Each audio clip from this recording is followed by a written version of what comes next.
We've learned a lot about Miles Edward O'Brien this season, but perhaps the gravest revelation of them all is he knows exactly how fun Klingon women are at parties. Here on V'ger Please, a vile visit to Bajor. My name is Joseph.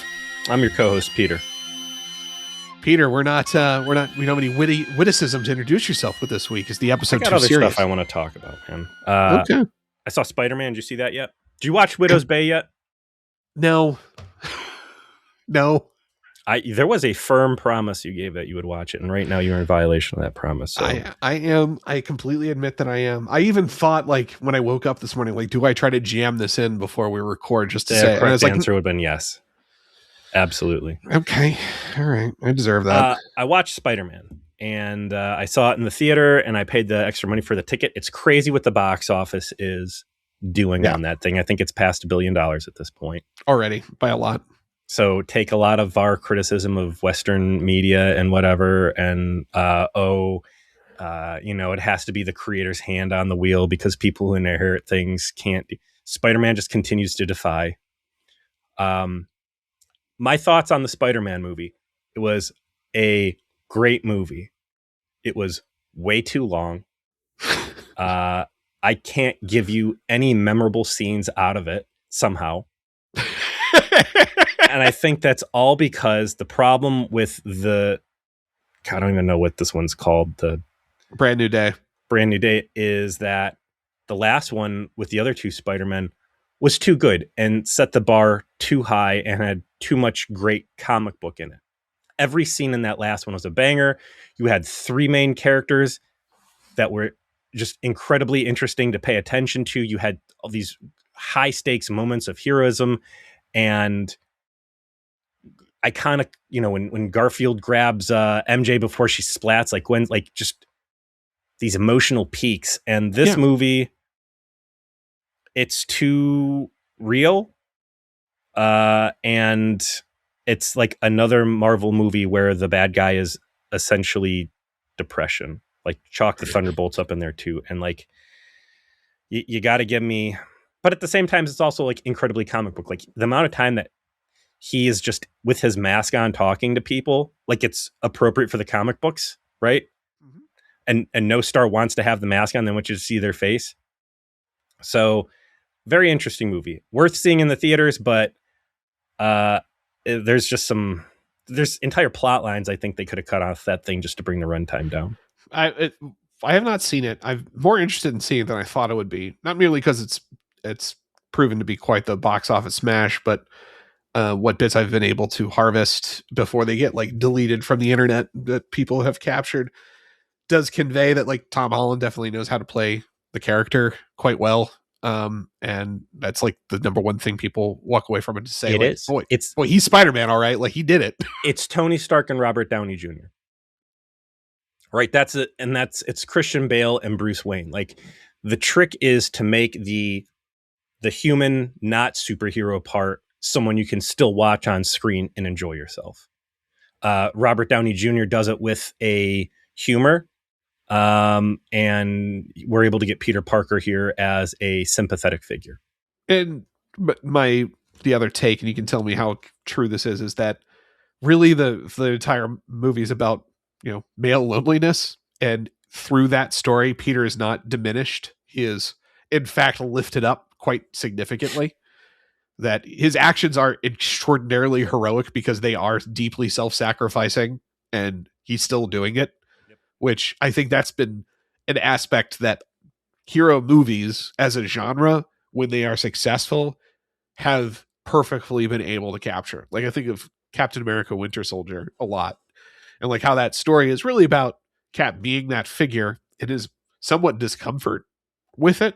That he's like a hero from another time that has been embraced by this new era as something larger than what he thinks he should be. But by the end of it is utilizing that to be able to save everyone from a perilous evil, as well as, potentially his best friend who's been captured by Hydra. And it's like, it's because Cap is the best hero and he's being portrayed authentically as somebody who is just that guy. There's no darkness to him. There's no anti-hero element to him. It's just he's Steve Rogers. He's really Captain America through and through to his core, and there's nothing that will ever stop that from happening. And in much the same way, it feels like that energy is in this film, where Peter Parker is Spider-Man, and he is a selfless hero who is grinding away at doing something difficult because he really does believe that it's his responsibility to do so, even though he's doing it alone and it's hurting him.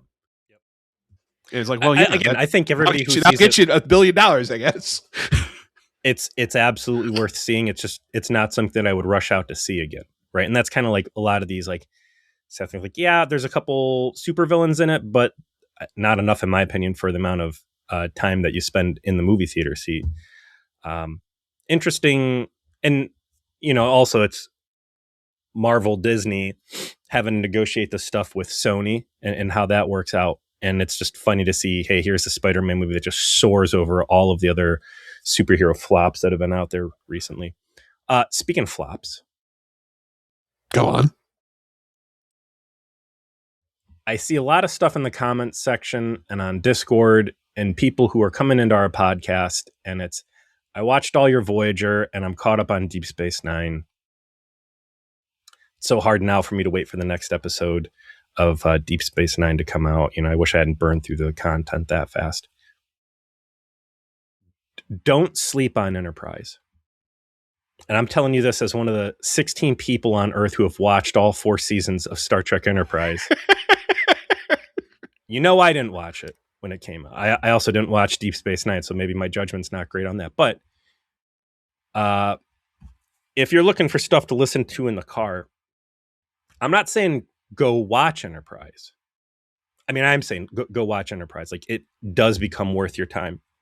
And especially if you just start with the last episode of season 2 through the end of season 4, or start our podcast there.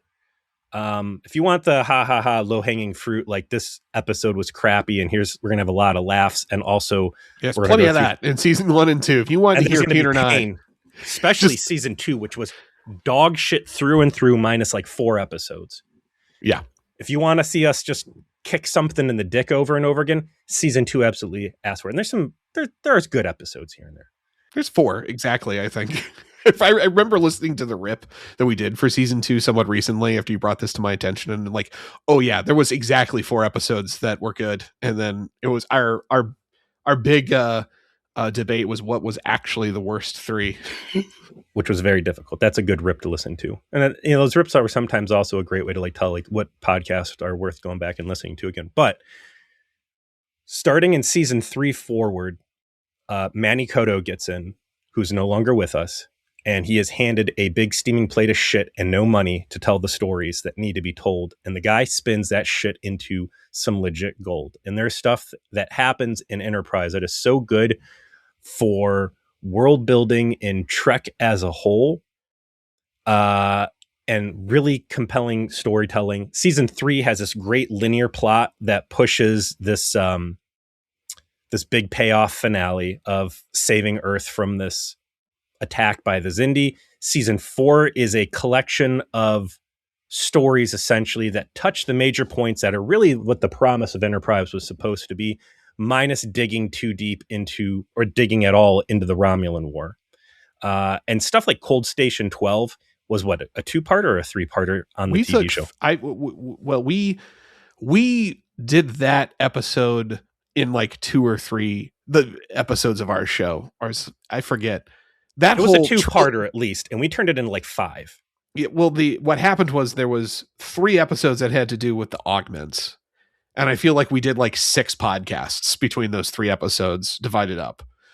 It was just so much going on as it relates to the characters and the story that was going on the screen, and then all the implications of those things that wound up bringing us to these much deeper conversations that spun off from it and caused us to just decide, like, we'll just luxuriate in this for a while because there's just so much to talk about. And we've been wanting for this for so long with this show that we didn't want to waste the opportunity. Nobody is wrong for getting past the first episode of season 1, Broken Bow, and seeing that decontamination scene and saying, I'm out. Absolutely. It was Star Trek stunning. Enterprise went out of its way to drive viewers away in droves through season 2, and everybody who stopped watching in season 2 did the right thing. But I'm telling you, season 3, season 4, there's great Trek in there, and there's great podcast conversations in there. So if you're looking for stuff to listen to and you're just like, I hate Enterprise and I want nothing to do about it, you're right. But don't sleep on that content, because it's Trek gold that applies to concepts through not only Berman area, but I think deeper into the Star Trek spirit. So season 4 was good enough that I genuinely lament the absence of a season 5. yes, Like season 4 built up enough where a season 5 would have been genuinely something I wanted to watch. It would have been very entertaining. When you think about like where it ended too, like Demons and Terra Prime is a fantastic finale for the show, but also for like what you could have launched off of an additional season if you had the space. Where all of these things have happened to humanity in a relatively short amount of time since Enterprise had been out there exploring. They got attacked by the Xindi. They're now involved with all of these, other species in different parts of the, near in the Alpha Quadrant. And they're confronting threats much larger than themselves. And they're trying to take this new place in the galaxy that they probably do need to fulfill, but they have their own problems with coming to terms with it internally. That there's this whole well-deserved problems. Right. Like, oh yeah, 7 million people died in this attack. Maybe some people aren't real keen on aliens and being involved with the galaxy. And now the genie's out of the bottle. There's nothing we can do, right? Like, we have to do this versus do we really want to do this? And maybe like a season 5 obviously would have centered probably around the Romulan War and would have not only been interesting from the perspective of finally putting, the key conflict that formed this Trek timeline as we understand it into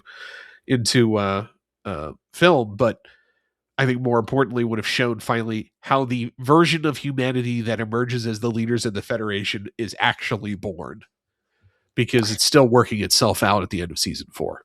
If they would have started Star Trek Enterprise as a TV show with the plot of the Xindi attack at the end of season 2 forward, we would have Star Trek Enterprise as one of the best story TV shows in the Trek catalog instead of a solid last place. God, would I put Enterprise as a whole under Voyager as a whole? I would. As much as season 4 is better than any season of Voyager, and I don't think it's close. Just the volume that Voyager was able to put out and hit the occasional banger. And also to the character. It took me a while to warm up to the Voyager characters. And by the end, there were just Enterprise characters I still didn't care about. Like, as much as Archer made a lot of leaps forward at the end, he's still the worst captain. Quantum leaps even, yeah. Like T'Pol and Tucker were great characters. Phlox was great, but I mean, yeah, like Mayweather, Hoshi. Hoshi is terrible because she had wild potential that they just absolutely refused to look at. And Mayweather might as well not have been on the show, except for when he's Wesley Snipe kicking people. Like Mayweather was somehow amazing in soap opera moments where he really shined.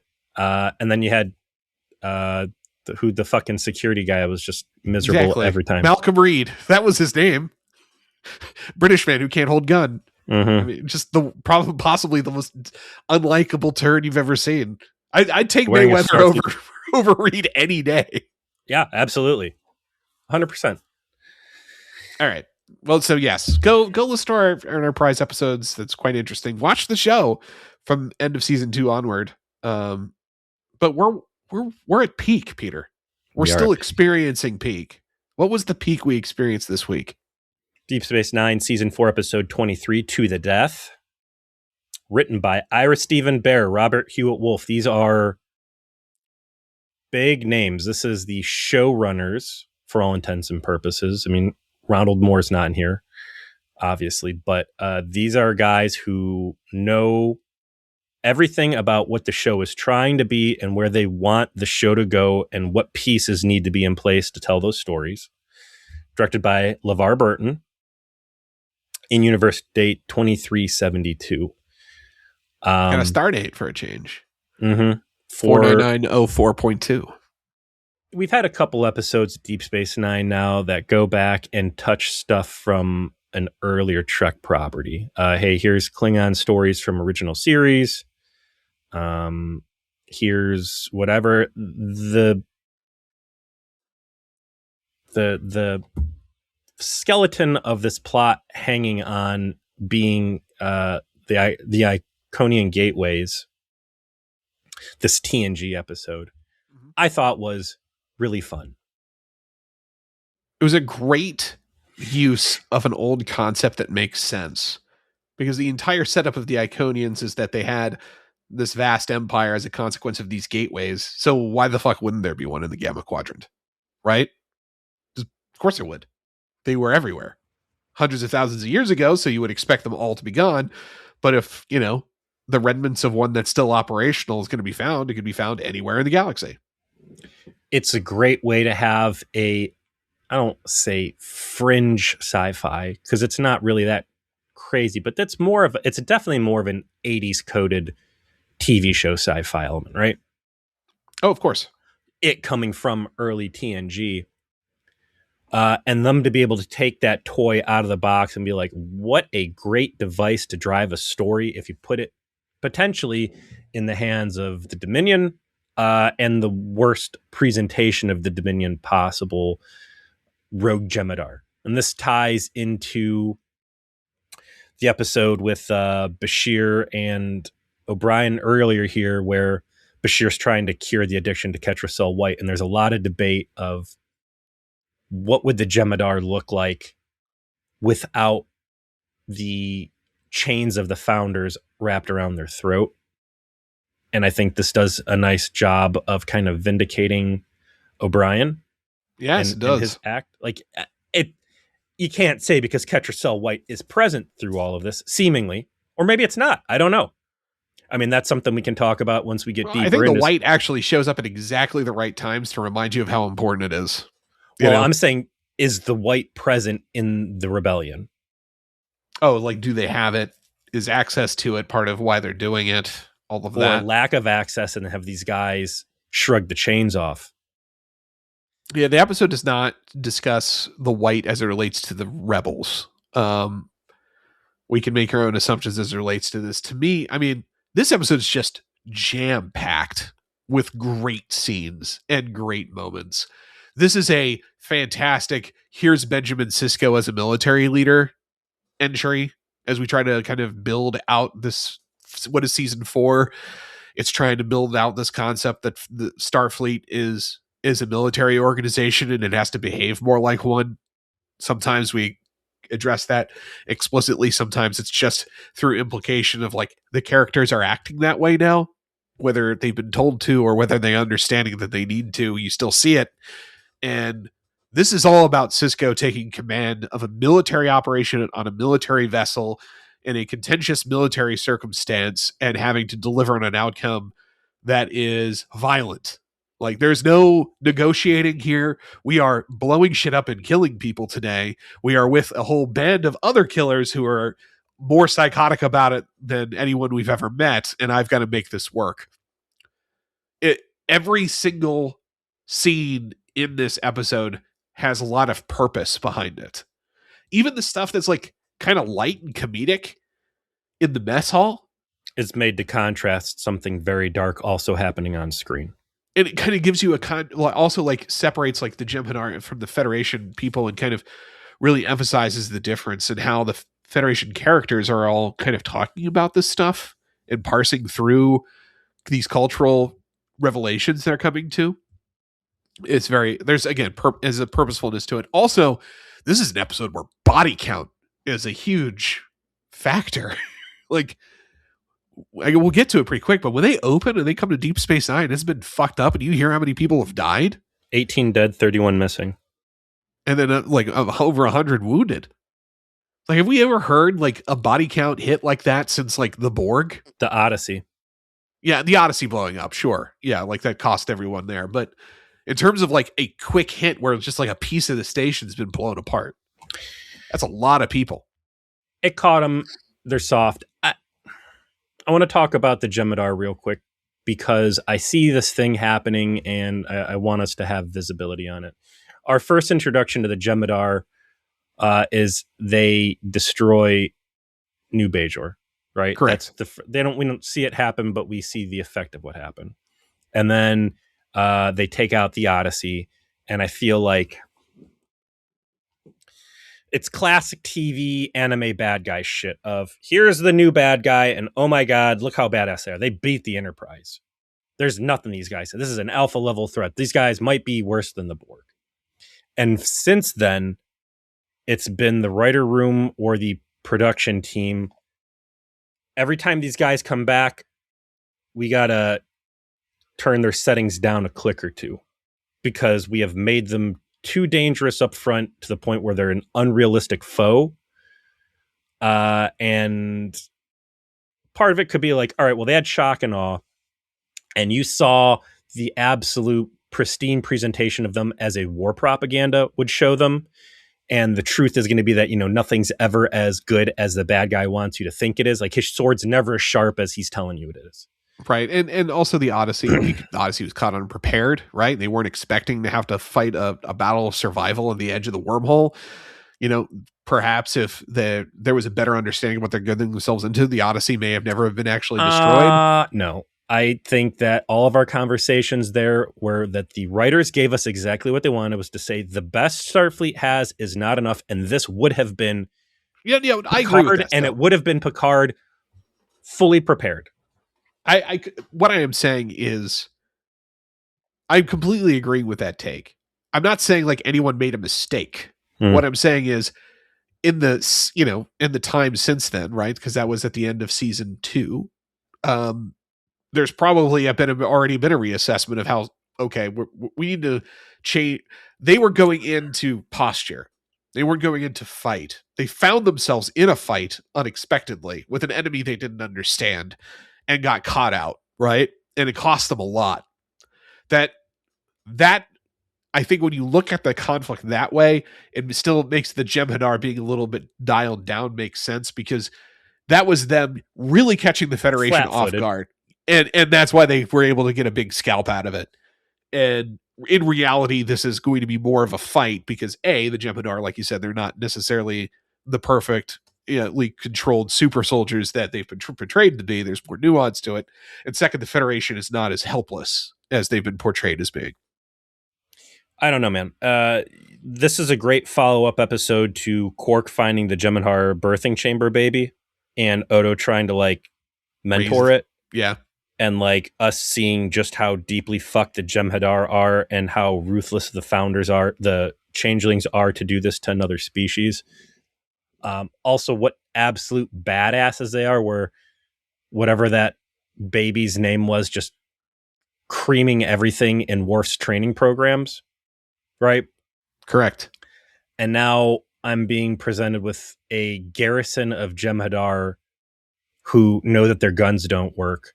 They have swords or axes or whatever. And these guys who don't sleep and all they do is train 24/7 are getting their asses kicked by enlightened space scientists, security guards. Funny you should mention that. There's a really funny Memory Alpha discussion about this very point. I'm going to share it with you now. This episode was cut for violence. A first for the series and perhaps for Star Trek itself. According to Ira Stephen Bear, 45 seconds of hand-to-hand combat was cut prior to the episode being screened. In the first edited version, 52 Jem'Hadar had been killed. Dax killed 10. Sisko killed 7. But when the censors got a hold of it, they took out over 32 Jem'Hadar deaths. Terry Farrell herself said, I killed so many Jem'Hadar warriors, they had to cut some of it out. I think I killed more than Worf did. At one point, I had 3 on my sword, and I said to our stunt coordinator, maybe this is too much. And Rick Berman called and said, there's one part where you're holding back 3 Jem'Hadar, and I thought that was a little much. I hope you don't mind that I cut it. And I didn't mind at all because it was completely unrealistic. If I can't beat Worf, there's no way I'm beating 3 Jem'Hadar at once. Terry Farrell knew it was too much. It's common sense, all right? And like I'm saying, they keep turning the Jem'Hadar down. The fact that Ben Sisko got in a fist fight with these guys when we had Seska Romulan, when we had Reska on the, whatever, where they got kidnapped, that was such a big step down. It is. We can sit here and joke like, okay, Ben Sisko, Streets of Rage, ha ha ha, whatever. This guy is a Starfleet engineer, shipbuilder, Yes. right? Yeah. Like, he gets mad, he can punch dudes, he beat up Tim Russ Klingon, he's the hero. You got a little bit of leeway, but it's just fucking ridiculous. When you got, and I'll buy Dax, who sword fights all the time. Yeah. I buy Worf, who sword fighting is like his identity, right? Correct. So Dax and Worf doing pretty well for themselves, sure. And Sisko holding it down, okay. And even Miles O'Brien, Yeah. who is the Colonel Burton PTSD. I'm just waiting for a reason to go Rambo. Right. I'll let him. All these other Starfleet guys that my version of training is shooting ping pong balls in the holodeck with a hand phaser. Like, absolutely not. And you've got 130, like, every time the Jem'Hadar come out, the Jem'Hadar are closer to becoming a playable character, like a video game. Like, oh, here's the bad guy, the vampire dude from Chrono Trigger. Was his name Magnus? Yes. Look what a bad motherfucker is, and then you get Magnus, and you're like, this guy's like, he's all right, but he's like aggressively, mid. He's good. It's good at spells. Has no techniques. Where's he was holding my entire party at arm's length, beating my ass. Like, these Jem'Hadar guys. At 2 more episodes, we're going to have Jem'Hadar main characters on the show who are now cooperating with the thing. So a lot to cover here. We're already at half an hour. Let's get going. So the Defiant is away. The Defiant, which was put at Deep Space Nine specifically to address the Dominion threat, and the majority of the upper management was on the Defiant dealing with Breen privateers, which I love and I hate. It's cool that, we're seeing some background, what goes on in space that requires Starfleet Navy to get involved. And at the same time, the Defiant is supposed to be there to prevent exactly what just happened. And that this is a big deal with the wormhole. Like, keep the Defiant there and have other ships in the area doing stuff that you're currently using the Defiant for. That should have been an Excelsior or a Nebula or something else. Not the thing there to discourage the Dominion from fucking around there. I do and like that gets called out on screen. Yeah, it gets called out on screen. I think it's an interesting debate. Like, on one hand, yes, while the Defiant is there to help secure Deep Space Nine, the Federation is on Deep Space Nine to do what? To assist. Technically, they're there at the invitation of the Bajorans to help maintain the system and provide defense for the station and for Bajor as a whole. A Bajoran colony is being threatened. The obligation that the Federation is trying to sign up for is admitting Bajor to the Federation. How, therefore, could you justify not sending the available starship within Bajoran space to the Bajoran colony to defend it from pirates? I don't think you can. I think you have to do that. Before the Defiant went out there, all they had was 3 runabouts. Could 3 runabouts have been enough to address this threat, or would have they had to call in another starship? They would have had to call in another starship. Probably, all the runabouts do have some firepower on them. I'm saying the Defiant was put there to augment Deep Space Nine. There needs to be other Federation starships in this area. Like, we're hitting this point where it's like, it is unreasonable for Deep Space Nine to be out there by itself alone, even with the extra guns they put on recently. And also, too, you got all these fucking Klingons. Like, this is a plot hole now that there is not an increased Starfleet presence around Deep Space Nine. And again, I appreciate it is a plot hole there. Yeah, and the plot hole could have been solved by one line of spackle, which is our tensions with the Klingon Empire are such that if we put a even more militarized presence on this station, after the Klingons already tried to take it by force once, we are setting ourselves up for a war that we are trying to avoid fighting with them. Therefore, we are not going to stage up our presence. We're going to keep the Defiant there because the Defiant was already there, so its presence is not escalatory, and try to manage this by, they are at this point, what is Starfleet actually doing? Well, they're trying to build as many ships as they possibly can in preparation for the conflicts they know they're going to be involved with. And we see that ultimately in First Contact, right? We see the fruits of the Advanced Starship Design Bureau's, labors, and that's very effective. But it feeds back into this, post Wolf 359 Starfleet is both undergunned and diminished. It is rebuilding itself. It is willing to do things it didn't otherwise want to do, like build stuff like the Defiant.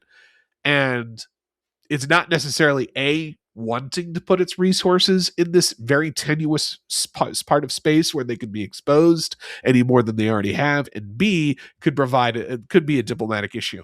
I agree with you though, that needed to be said on screen some way, because I think the easiest way to fix that would have been we had to send the Defiant because the Miranda they sent out couldn't handle the amount of Breen privateers and they needed backup. Right. We're trying to not have the ship leave, but this necessitated it. You could have had like you could have been like, the captain of the Majestic, which is a Miranda class ship they actually use later on Deep Space Nine, called and said they couldn't handle it, and you see the two, and then like the Miranda goes off and the Defiant has drop in the bucket. Not the end of the world. They needed a reason to get the Defiant away because we needed to see that a handful of Jem'Hadar in a transport were able to run the hottest dick through Deep Space Nine that we have seen to date. Nothing has done as much damage to deep space. Not even the Klingon armada that came in looking for a fight was able to do what these Jem'Hadar guys just did. Deep Space Nine managed to fend off the Klingon armada and inflict heavy casualties on them without one of the outer pylons taking all damage, let alone blowing apart. I really the opening scene there in the mess hall is actually pretty fun. I do like the idea of Bashir like entering this conversation and O'Brien's like, "What do you know about kids?" It's like, "I'm first in my class in pediatric medicine. Actually, I have a pretty good understanding of why kids do what they do." It's like, he just rolls his eyes like, "Fuck, all right, I guess, whatever." Smart a real parent would have said, "You don't understand until you have your own." So that's very unrealistic there. Bashir giving Worf shit by sitting in his seat, I think, is a nice little cocky touch of arrogance for someone we will find out is an augment. Yeah. I also like that the last time we really saw Bashir was the Mirror Universe, where he was just a needless piece of shit. And the fact that you get hints of this shittiness that ultimately just quickly melt with him smiling, was like, "Have a seat, Worf," and he moves. Like, it's a last minute little game of chicken, but it's still at the end of the day, I'm a good guy, and I like that. I'm going to fuck with you a little bit, but I'm still going to give you your seat. Yeah, it's great. Also a call out that, Worf just lives there and is not participating in the greater community of Deep Space Nine at this point. Hey, red alert, we got to go. Who do you think gets stuck cleaning up the mess hall during a red alert so everybody's like prune juice doesn't just spill all over the place and go nuts? It's like some crewman. Yeah. I'm going to say that there is circuitry in these mess halls that they are able to trigger a mass de-replication.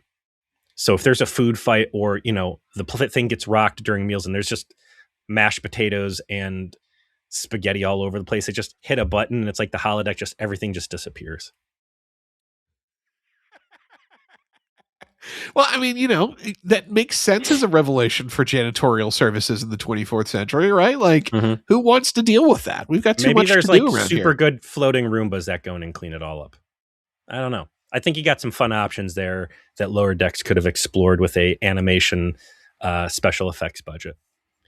They get to Deep Space Nine. One of the pylons, one of the forks going up, the spires, is just gone, and there's space wreckage floating around. Hey, why wouldn't Kira call and ask for help? Oh, they took down communications. Kira's arm is fucked. She gets to be in the show for about 40 seconds. We got 18 dead, 31 missing, 100 wounded. Everything you just said. The body counts are up huge. And we got robbed blind by these Jem'Hadar guys. For some reason, they didn't finish us off. They were after whatever they stole, and they got the fuck out before we even realized what was happening. Very professional hit. And immediately Sisko's like, "I'm going out for revenge." I was going to say some good Star Trek episodes come out of We Got Robbed, and then I thought of the Leonardo da Vinci episode of Voyager. Not every one of them is good. Which was one of the literal worst. And I'll hold my tongue on that assertion. But yeah, I really liked how first just the shock of the pylon being destroyed. I'm like, damn. Like that is like quite the wound. The chaos of it, like you said, like Kira and Quark really aren't in this episode, so it's their one chance to show up. Julian stays behind, which makes sense. What And doesn't this is make where, sense is Miles O'Brien, the guy who's in charge of fixing the place. The boss is like, I have to make it. Like, this happens in video games. You're like, fuck, man, this guy's got like really good science skill, but he's also got like whatever. Like, what role am I going to use him here in this really critical thing? Ben Sisko chooses violence. yes, and I do. This is where like all his scenes are so good in this episode. Sisko is definitely the main character of this one, like which goes to our kind of ongoing who is the main character of the show, who's the main character. You know, it's such an ensemble thing sometimes. But this is where like the captain is in charge, and everything we know about Sisko, you know exactly what he's going to do and who he's going to take with him.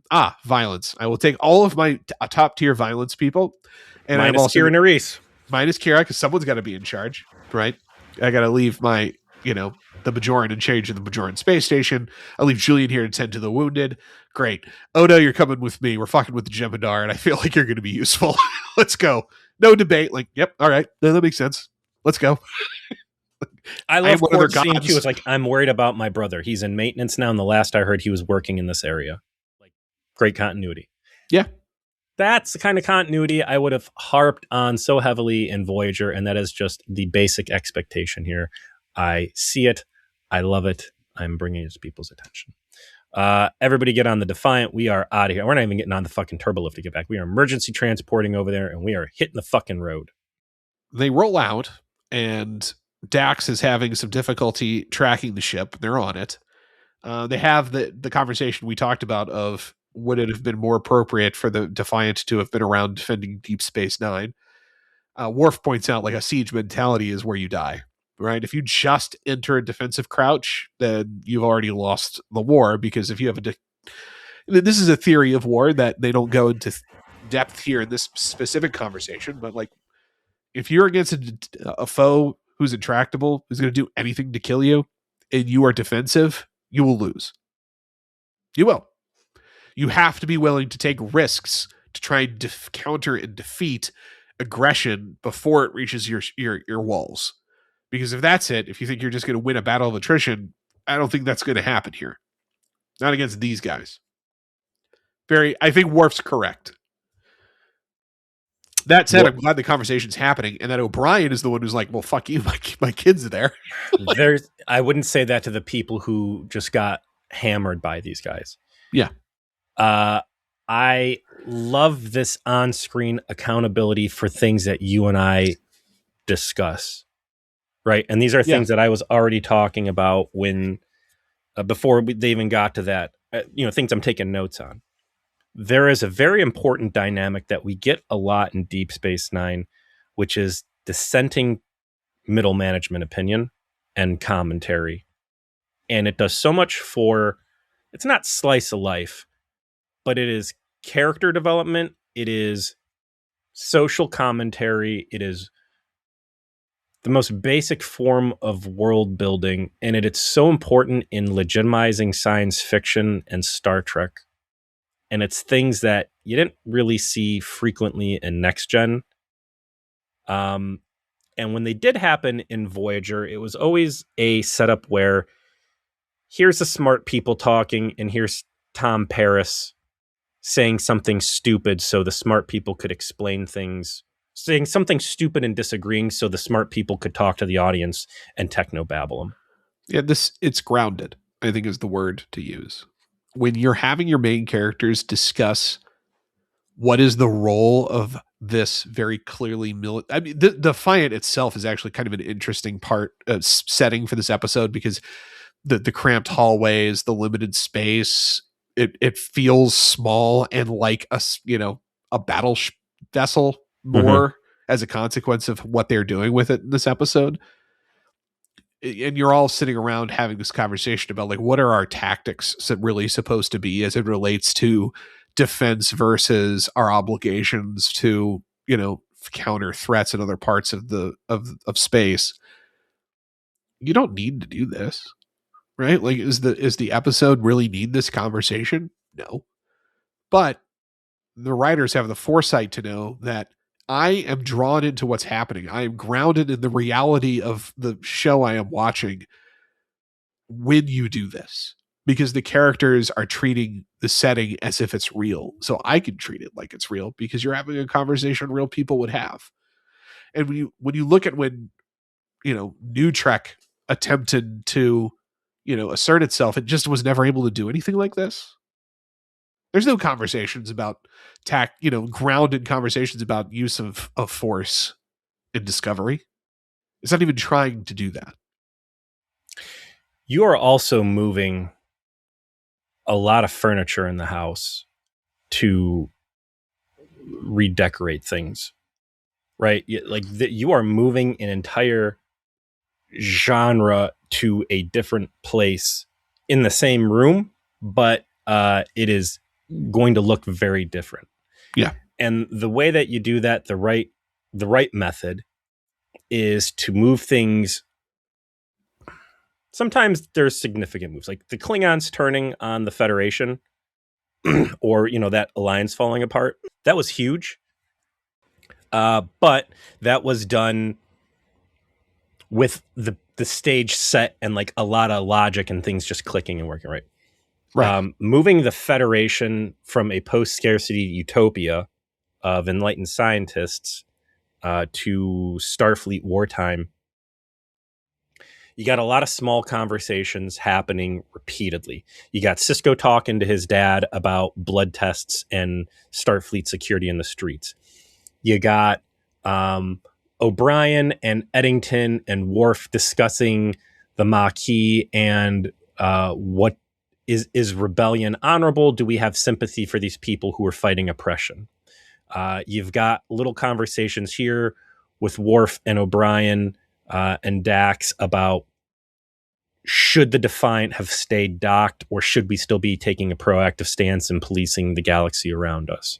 And even though you're not a big fan of the episode, you do have rules of engagement where the discussion is, what is the appropriate use of force policy as it relates to engaging with enemies in a battle space where a rational decision to attack decloaking vessels is going to be a matter of dispute, because you now have an incompatibility between the realism of the circumstances you're in and the idealism of your prior policies. I didn't like that episode because it was foolish what they caught Worf on, but with that, again, as a recalibration, right? We are going to say that there is an innate, we need you, the audience, to understand from here forward, there is an innate violence that physiologically the Klingons have. We are going to take a classic situation, which is the bad guys decloak. It's got the Federation on the back foot. You're fighting a technologically superior foe right now who has this thing that creates a real hardship, and we have to take our advantages where we can get it. And as they decloak, we fire, like Kirk did, like Picard did, like everybody else does. And now we are going to say, here is a realistic hiccup that these guys are going to have to contend with that we have never had to explain on screen before. Like, I get what that episode was doing. I've been recalibrated. I understand. But to your point, like, here are additional considerations that are going to have to fundamentally change how Starfleet views itself as a scientific exploratory organization to the Army. Yeah. And yeah. You do that smoothly and you do that convincingly through these little conversations here. So I really dug that. They happen across a badly damaged Jem'Hadar ship as they tried to trace the cargo ship that was apparently responsible for this. Worf correctly points out, can't be them, right? It's not who we've been chasing, and they're all fucked up. And O'Brien points out, like, well, we got a limited time to make a decision because that warp core on that ship is about to go critical. So if we're going to pick these people off and bring them over, we have to do it now. And so Sisko, apparently there's a protocol for put all of your guys in the transporter room with phasers and then phaser rifles. Rifles. I haven't seen a hand phaser used. Sisko just wears one as part of his uniform now, and rightfully so. But yeah, the fire, the execution line transporter pad, very interesting. Here's my problem with this episode. The Jem'Hadar are military superiority, and the Founders are treacherous as fuck. You just got robbed. You are out looking for vengeance. A transport is what you're looking for. And one of these ships that took down the Odyssey is absolutely rocked. These ride or die badasses are looking for help. At no point someone's like, this seems like it's probably a trap. And these guys who we know like to play mind games with us, like every time we encounter them, there's some sort of a mind game. They did it when they captured us on the planet when we were us camping with Quark. They put us in the VR puzzle dungeon torture simulator to see what we were all about. All the shit that happened on Earth.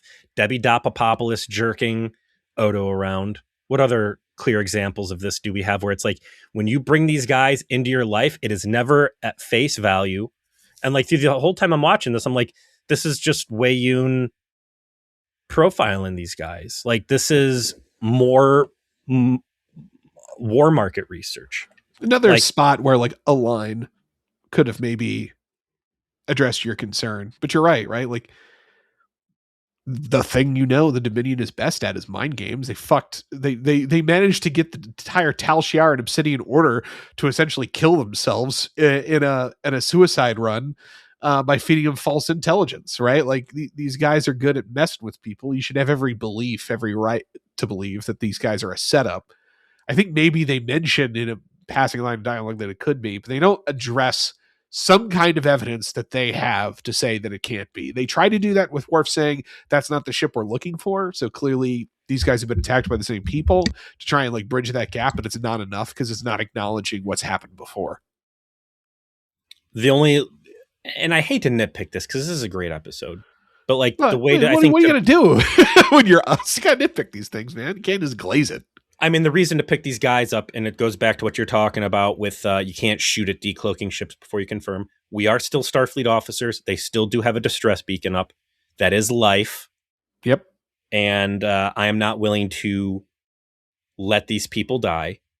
And also, our trail is drying out, and this is our best chance of getting info on where they went with their sensor logs on what their trajectory was. So it's like nobody's thrilled about it. There's an apprehension and suspicion that these guys are, this is a trap, but we have a moral obligation and we have a physics issue where we this is the end of our trail and we need these guys to move forward.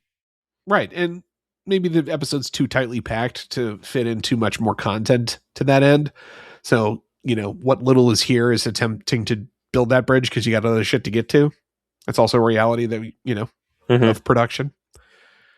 But this is, of course, when we finally meet the most important Dominion character, and I don't think it's particularly close. That is Weyoun. So our boy Jeffrey Combs, we love him from his time on Enterprise, right? Like he played Shran. Welcome presence every time he showed up as Shran. He's nailed Brunt. Plays Brunt on the show already. But Quark's holodeck customer. But Weyoun is definitely his like key Star Trek role. He is, for all intents and purposes, the antagonist of Deep Space Nine. I think as time goes on, but it's complicated how that all works. But I think it's a fair assessment. He's in like 30 episodes as Weyoun, so he's in the show a lot. He steps forward on this transporter pad, and he took 2 handfuls of the same I get it candy that Nana Vistor had on Kieran Reese. This guy steps forward as the perfect use of Jeffrey Combs. Like Garrick, like he knew who this character was going to be before the writers had enough time to write the character to know what they wanted to be, or he presents it here and they go, this is perfect. And this is exactly tonally how we need to write this guy moving. Maybe he changes. I don't know. But I've never seen a character feel as natural and and present the I'm a big deal, you're going to see a lot of me energy as what we get in this introduction here. And Jeffrey Combs, again, we got nothing but respect for this guy. Reanimator was a great episode we did for Patreon content. Go back and watch that. This guy is a movie star. All the goofy shit they have him play, all of it feels different. And what I'm getting out of Weyoun is not what I got out of Shran or Brunt or any of these other single serving characters he's done. Like, just bravo across the board for such a great portrayal that was just fresh. He makes the Vorta as an idea make sense. That's like how good his character is, right? Like, who are these Vorta guys supposed to be? We've really only briefly met them once. Oh, okay. I get the dynamic that's in play here. And he's just so good at doing that sort of, I don't know, car salesman-esque sort of charm that's clearly sort of like unnatural in a way. He seems like he seems like a vampire, right? He like is a sleazy corporate fuck. And I'm going to tell you right now, I haven't read any of the memory alpha and the stuff. I have done zero research on Weyoun, and all I know is that he's an ongoing character. So obviously his death, he's getting cloned or something. But Weyoun as a name is very close to Weyoun Yutani. This guy has such Carter Burke energy. Yeah. You're right. This guy's Carter a Burke energy. sleazy corpo fuck who exists as a cog in a much bigger machine. He is sitting comfortably. He wants something better than what he currently has, and he is willing to do whatever it takes to climb the corporate ladder without betraying the company, but happily betraying other employees in the company. I mean, I there's going to be a point at some point where he lets the alien out to sacrifice Ripley so he can bring the thing back to his boss. We see opportunities for him to get advancement by trying to get Odo back in, to persuading Sisko to play ball. And the current thing he's got, which is a Vorta field supervisor, which seems to be not field commanders, but this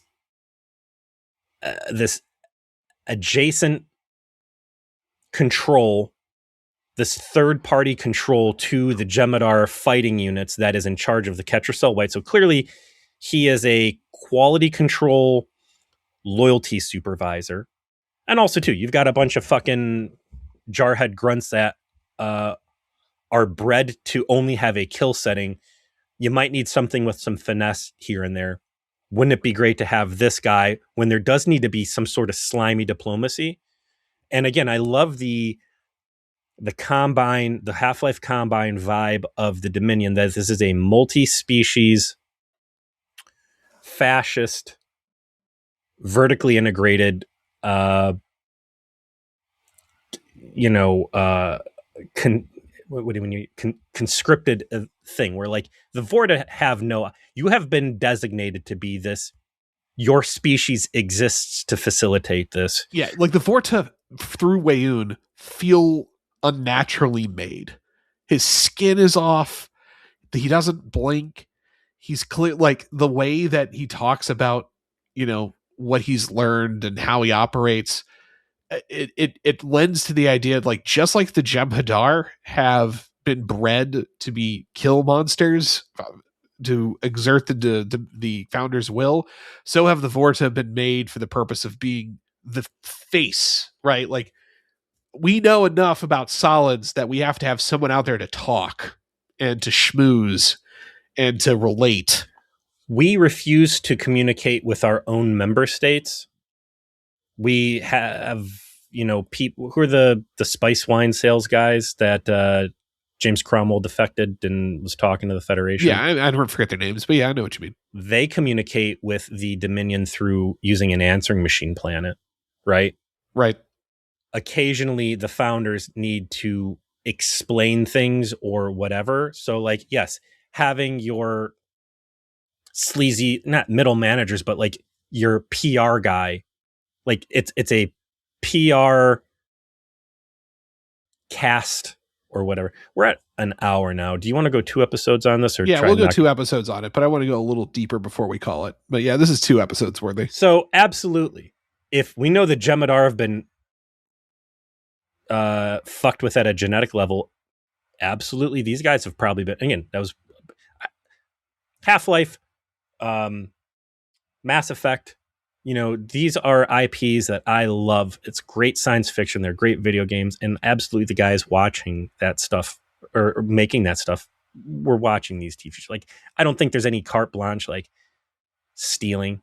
No, but it's But there's inspiration, certainly. inspiration. So like the Combine, again, all of the things being fucked with, like it really works well to think like, okay, yeah, these guys probably fucked with. There is a same level of hero worship and reverence that Weyoun shows Odo that the Jem'Hadar showed Odo. And it's interesting to see now that their perceptions of Odo have moved from reverence to he's a traitor. And God, what a perfect line. There's 2 great Jem'Hadar lines in this. The first one, it's not my place to judge a god who betrays heaven. Correct. Great line. And I'm so-and-so, I'm dead, I'm going into battle to fight to get my life back. Like, chef's kiss. Great, So great scripting this. We've given our flowers to Jeffrey Combs, and I think we're going to again before we wrap this episode up, because we're going to definitely split this into 2. The other major figure in this episode to me is the Jem'Hadar first.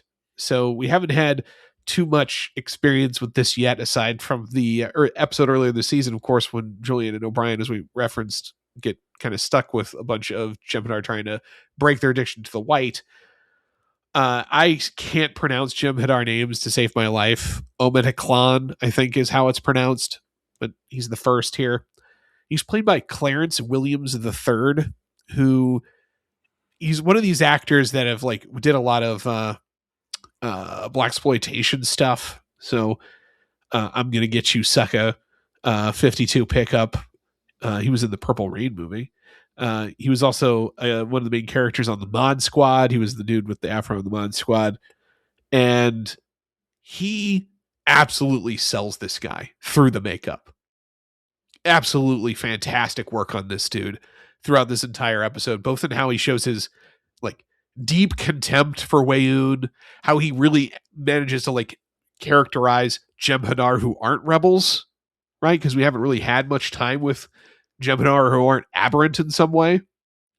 And his like relationship with Sisko in this episode is incredibly interesting to me.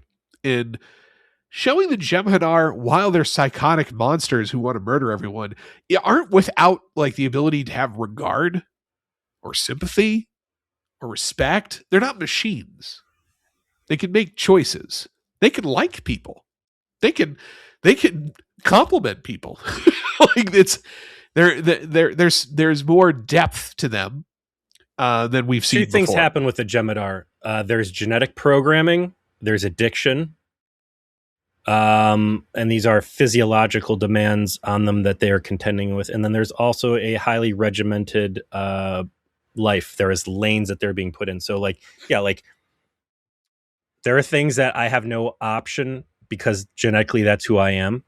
But then here's a soft conversation with Dax where like, I've never had the opportunity to talk to the enemy and understand that you could live for more than 60 years. Like, I don't have there's no programming to stop me from feeling a way about that because my lifestyle doesn't afford me the opportunity to have these conversations. And now that I can have them, we're seeing that there's wiggle room in these lanes and that these are not the Borg. You can have a conversation. Right. And speaking of conversations, I think the scene we should leave on before we decide to come back to this is they have this dispute where you level set where Weyoun and the First don't get along. There's tension between them. The First just wants to immediately commit to violence. Weyoun wants to talk. And eventually Weyoun asks Sisko to talk to him in private. So they go to the mess hall and they have a conversation in private. I love that the very first thing after Weyoun talks about that he knows everything about Sisko is that this is our first reference back to Paradise Lost. That he goes, what if I made you the ruler of the Federation? What if I put you in charge of the whole thing? And Sisko knows that's what's happening, and he kind of like rolls his eyes like, oh, fuck. This is you saying, you know what I did, right?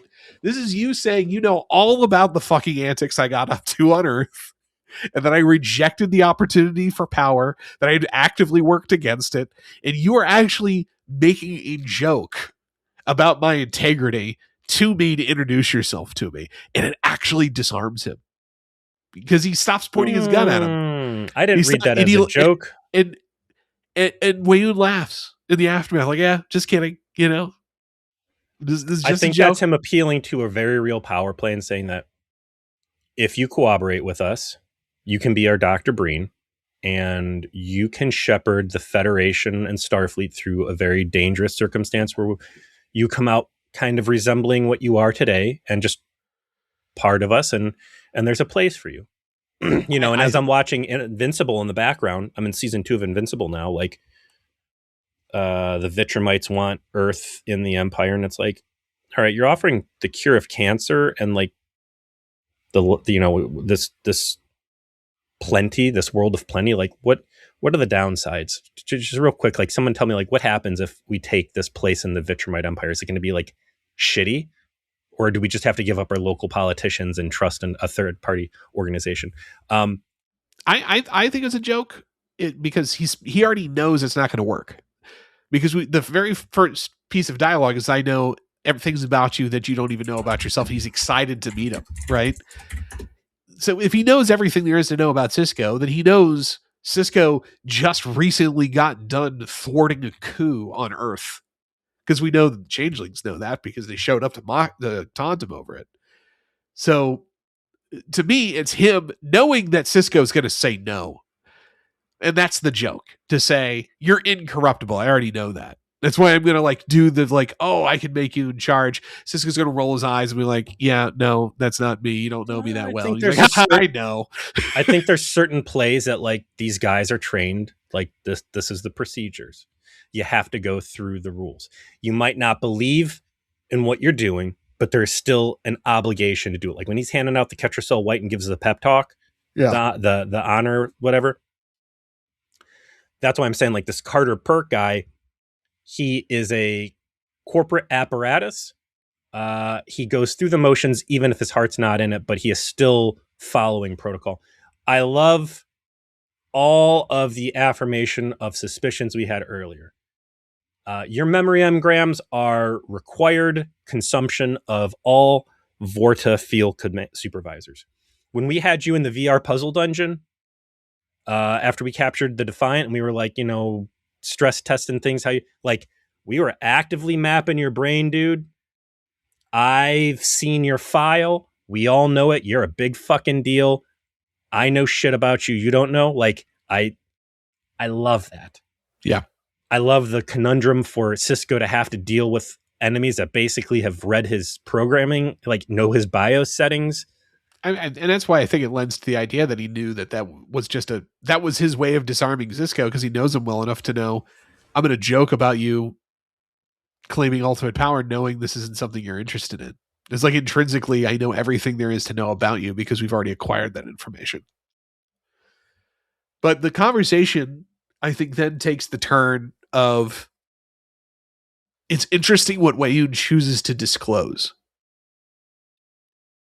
Does he, and it goes back to your theory of like, should there have been more suspicion on the part of the main characters? Maybe. They do have a pretty interesting conversation about it on the bridge after this. So I'll grant that there's like at least some amount of, is this something that we can really take at face value or not, that's being considered by the main characters, and how it is that they're discussing it when they have the round, like when they're on the bridge later, kind of like figuring out what to do next. But he discloses pretty key information. First, yeah, we found an Iconian gateway and it works. Second, unfortunately, a bunch of Jem'Hadar have decided that this is their way to claim control over the whole of the Dominion, and that is going to be not just bad for us; it's going to be terrible for you. Third, the founders don't have the level of control over the Jem'Hadar that you maybe think that they do, and it's been overstated. And they can't just show up and tell them to stop. Their force has to be involved. That's all you have no true. option but to work with us. Maybe. It seems like it's true. Right? Maybe. Like, and again, mind games, and I get you, there's only so far into paranoia you can tell before it becomes a hindrance to the story. Right? Yeah. And I think it's the true way because to of the ending, but go ahead. fix this. How did their transport blow you guys up? You are a superior force. This doesn't make sense. Here is a massive defection that could really spell huge problems for the Dominion, but the Dominion is not willing to afford us reinforcements. Carter Burke. The only way that any of this makes sense, that anybody should take a single step forward and not say, this is bullshit. You're telling me that these guys are this far off the rail and you can't get more than the 12 people we have plus us in a joint operation to deal with this? Bullshit. The only way this makes sense is if Carter Burke, if Weyoun was in charge of the whole thing, he let it go off the rails, and he cannot let his supervisors find out that he has fucked this up this bad. Yeah, these are his Jem'Hadar, and they have betrayed him. He has to keep this under control, and he is taking their help because this is his path forward without not being deleted.